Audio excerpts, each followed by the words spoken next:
Hola chicos, buenos días, tardes o noches, dependiendo de la hora en la que estés viendo este video. Hoy es martes de, paréntesis, con el Abogatuber. Mi nombre es Carlos Egas Venegas, soy el Abogatuber, vamos a darle.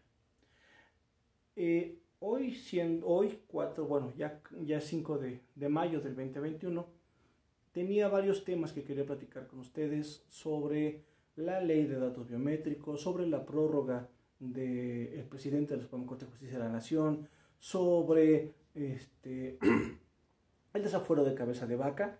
Entonces había varios temas que yo tenía planeados poder tocar en este video, pero después de lo que sucedió el día lunes en la noche, mejor voy a caminar un poquito de otra manera para poder dar otra perspectiva o llamar a que demos otra perspectiva a las informaciones que van saliendo respecto del horrible incidente que se dio en el metro, que todo el mundo ahora ya conocemos. Se colapsó uno de los puentes y hubo un problema porque había un tren arriba del puente. Entonces quiero tocar ahí ese punto. Voy a comenzar desde un poco más atrás. La Ciudad de México lo que hace es que en aquel entonces, o todavía hasta hace unos años, la Ciudad de México juntaba todos los poderes de la Unión. Se volvió el Distrito Federal, la capital de la República. Bien, hasta eso fue desde 1917, que fue cuando se firmó la Constitución que nos rige, hasta el año de 2017, hasta el 5 de febrero del año 2017, la Ciudad de México era un distrito federal, era una parte del territorio que le correspondía a la federación administrar. En el año 97 hubo una reforma, lo que se llamaba la reforma democrática, y entonces comenzó a gobernar un partido que no era el mismo partido en el poder. Ya no gobernaba el regente capitalino, sino ya había un jefe de gobierno. Pero al final de cuentas, la Ciudad de México seguía haciendo o teniendo un yugo por parte de la federación, si lo queremos poner en esos términos. Porque no había manera en donde la Ciudad de México pudiera emplear o hacer sus propios gastos o administrar su dinero sin la venia del gobierno federal. Eso pasó desde que Cuauhtémoc Cárdenas se hizo gobernante o jefe de gobierno de la Ciudad de México en 1997. De ahí hasta esta fecha, hasta el año 2021, han existido ciertos problemas, y en 2017 entonces ya se dice, ya no vamos a hacer un distrito federal, ya vamos a volvernos la Ciudad de México. Bien, entonces la Ciudad de México ya se vuelve el estado número 32. ¿Por qué tengo que comentar esto? No podía existir un proyecto, el que fuera, sin que lo viera bien el presidente. Sin la venia del presidente no se podía mover nada en la Ciudad de México. Entonces la Ciudad de México tenía que, si quería tener un parque, si quería tener un proyecto, si quería un paso de desnivel, tenía siempre que estar primero, pedir la autorización. El regente tenía que pedir la autorización al presidente de la República para que se pudiera mover algo en la Ciudad de México. Bien, entonces es cuando se planea y se lleva, se pone en papel el proyecto de la línea 12. Eso es en el año de 2006, una vez que entró a la presidencia el espurio Felipe Calderón. Con Calderón en la presidencia, Marcelo Ebrard Casaubon tiene que presentar el acuerdo o el proyecto para que la ciudad pueda crecer y pueda tener una línea 12. Entonces el proyecto constaba de muchas cosas. El día de hoy esos contratos no se pueden revisar porque algunos están asegurados. Pero vamos a esto: quien aseguró esos contratos, podrá todo el mundo decir, es que Ebrard fue quien los aseguró. No.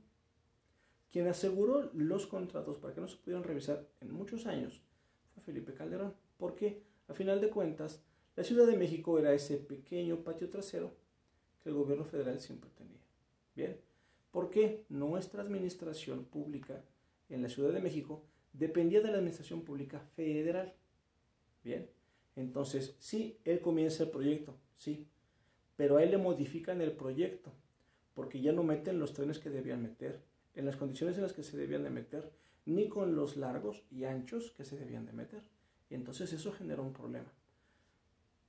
Para salvarlo entonces trataron de ponerle varios parches. Ajá. Pero sí es necesario poner en perspectiva, sucede esta situación del metro y el primero en levantar la mano es Ebrard y dice, yo estoy a disposición de lo que diga la fiscalía. Después sale la jefa de gobierno de la Ciudad de México. Me pongo a disposición de la fiscalía para la investigación que se tenga que hacer. Pero la persona a la que le entregaron prácticamente la línea dorada a unos meses de tomar esta posesión y quien parece que no dio el mantenimiento correspondiente, y lo pongo así, yo no tengo todavía ciertos los números ni los papeles para decir hubo omisiones, pero parece que hubo personas que cobraron por no hacer cosas, parece, bien. Entonces, en esta intención, Miguel Ángel Mancera no está cumpliendo y no está presentando o no se está presentando ante la justicia. Debería de hacerlo, creo, ¿no? Entonces, porque a final de cuentas, él tuvo la línea parada, por lo menos la mitad de la línea estuvo parada durante casi todo su sexenio. Y vino el terremoto de 2017 y él tenía que haber renovado, ¿no?, todos esos pilares que se vieron afectados. Tenía que haberlo hecho. Entonces, si hay una situación de probables comisiones por omisión o probables negligencias para hacer tal o cual cosa que mejoren o que mejoraran la infraestructura de la Ciudad de México. Entonces, antes de que vayan a gritarle a Claudia Sheinbaum que si es, que si no hace, que si hace, tengan cuidado, porque probablemente están tirándole la piedra a quien no le corresponde. Es que Marcelo Ebrard hizo todo el proyecto, pero es bien difícil tocar la guitarra cuando tienes amarradas las manos. Y si el gobierno federal te amarra las manos y no te da dinero y te dice que modifique los contratos, tienes un problema bien grande. Bien. Aquí en las características del video voy a poner también un link de una entrevista que hizo Rata Política a un empleado de sistema de transporte colectivo.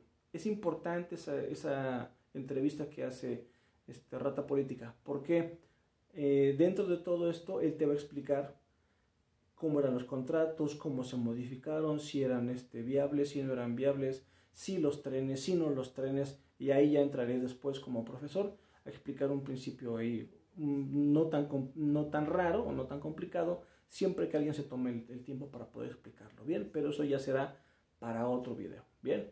Entonces, esa es la parte importante, chicos. Ahorita sí sería bueno que no se les caliente la cabeza.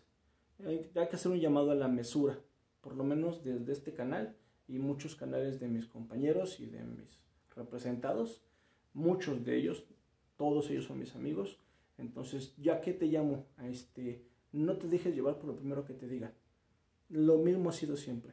Es que somos una dictadura, no, espérate. Ajá.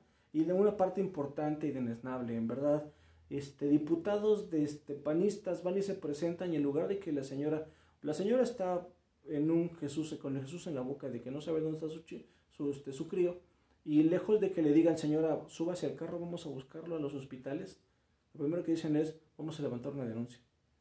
La señora no quiere saber de denuncias, quiere saber dónde está su hijo. Hoy ya sabemos que fue uno de los tantos decesos, ¿bien?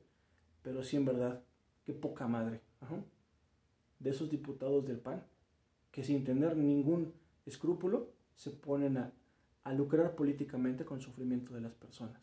Bien, creo que lo que tendrían que hacer es pedir una disculpa, retirar sus candidaturas y refundirse abajo de una piedra. Por menos que eso. Bien, entonces esa parte es importante. No pierdas de perspectiva de que efectivamente la construyó Ebrard. En el gobierno de Ebrard se construyó, pero él no disponía de sus dineros. Otra. Durante 6 años, quien la tuvo prácticamente parada, toda esa zona o toda esa parte del metro, fue Mancera. Bien, que ahora Mancera, digamos que es cliente de la competencia. Bien, entonces Mancera es cliente de la competencia, pues representa la competencia, entonces hay que tenerle así como que cierta medida. Bien, entonces, y Claudia Sheinbaum lleva apenas 3 añitos en el poder. Ajá. Entonces no te pongas a exigir, oye, es que ¿por qué no has hecho nada? Pues lleva 3 años y está haciendo las cosas medianamente bien. ¿Ha tenido errores? Sí. ¿Ha tenido aciertos? También. Ajá. Entonces no justifica en nada que existieran omisiones. Ajá. Pero tampoco podemos pedir que en 3 años haga lo que Mancera no hizo en 6, ¿no? Esto no es justificación, pero al final de cuentas hay que reconocer la capacidad de las personas. Bien, entonces los invito a lo mismo, ya saben. ¿Te gusta el video? Regálanos un like. ¿Se te hace importante la información? Suscríbete al canal. ¿Crees que a alguien más le puede servir esta información? Comparte la información. Y lean. Aquí abajo van a estar otra vez los links o los enlaces para que puedas bajar no solamente la Constitución, sino también la Ley de Responsabilidad de los Servidores Públicos. También va a estar, en esa misma página está la Constitución de la Ciudad de México. Bien, porque mi interés es que conozcas tus derechos. Yo sé que el Fortnite es bien entretenido, yo sé que el Call of Duty es bien entretenido, pero tienes que leer porque tienes que saber de tus derechos. Bien, entonces aquí cortamos el video. Este fue el Bocatuber. Les mando un enorme abrazo, fuerza. Nos hemos levantado de esto y más. Bien, entonces ánimo. Hoy estamos de luto, pero derrotados nunca estaremos. Bien, un abrazo enorme. Un abrazo enorme para aquellas personas que perdieron un familiar en este incidente. Un abrazo tan fuerte que les una todas las piezas rotas. Bien, un abrazo para todos.